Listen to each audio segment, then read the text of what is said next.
आंवला नवमी के दिन आंवले की वृक्ष की पूजा करने के बाद आंवला नवमी की कथा का विशेष महत्व है। तो चलिए आंवला नवमी की कथा सुनते हैं। आज मैं आपको आंवला नवमी की कथा सुनाने वाली हूँ। तो चलिए वीडियो शुरू करते हैं। एक राजा था, उसका नाम प्रण था। वह रोज 1.25 मन आंवले का दान करके उसके पश्चात ही खाना खाता था। इससे उसका नाम आंवलिया राजा पड़ गया था। एक दिन उसके बेटे और बहू ने सोचा कि राजा इतने सारे आंवले रोजाना दान करते हैं, इस प्रकार तो एक दिन सारा खजाना खाली हो जाएगा। इसलिए बेटे ने राजा से कहा कि उसे इस तरह दान करना बंद कर देना चाहिए।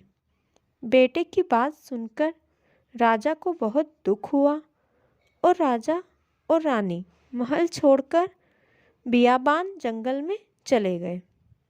राजा रानी आंवला दान नहीं कर पाए और अपने प्रण के कारण उन्होंने कुछ नहीं खाया।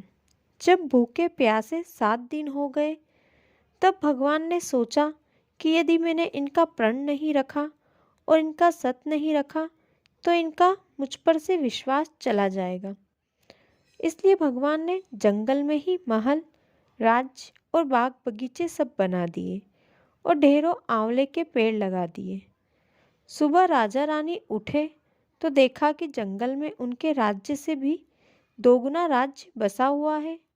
राजा रानी से कहने लगे, आओ नहा धोकर आंवले का दान करें, उसके पश्चात भोजन करें। राजा रानी ने आंवले दान करके खाना खाया और खुशी खुशी जंगल में रहने लगे। उधर आंवला देवता का अपमान करने व माता पिता से बुरा व्यवहार करने के कारण बेटे और बहू के बुरे दिन आ गए।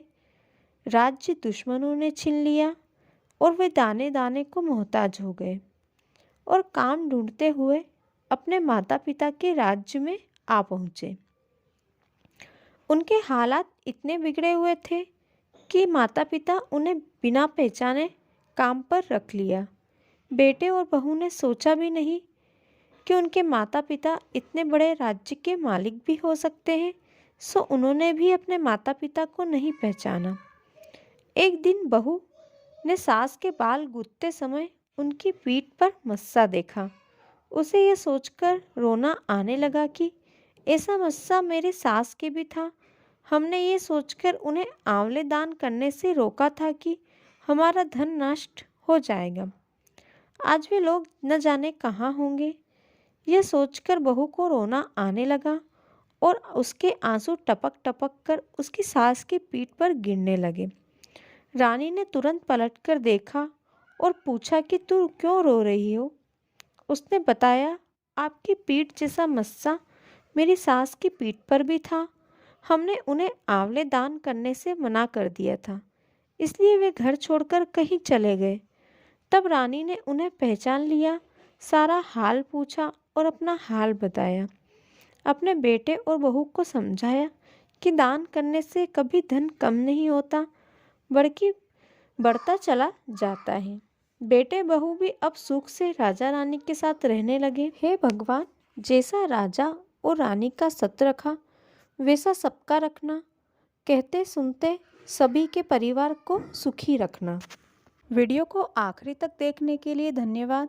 यदि आपको वीडियो अच्छा लगा हो तो वीडियो को लाइक और शेयर करें। साथ ही कमेंट में हर हर महादेव लिखें।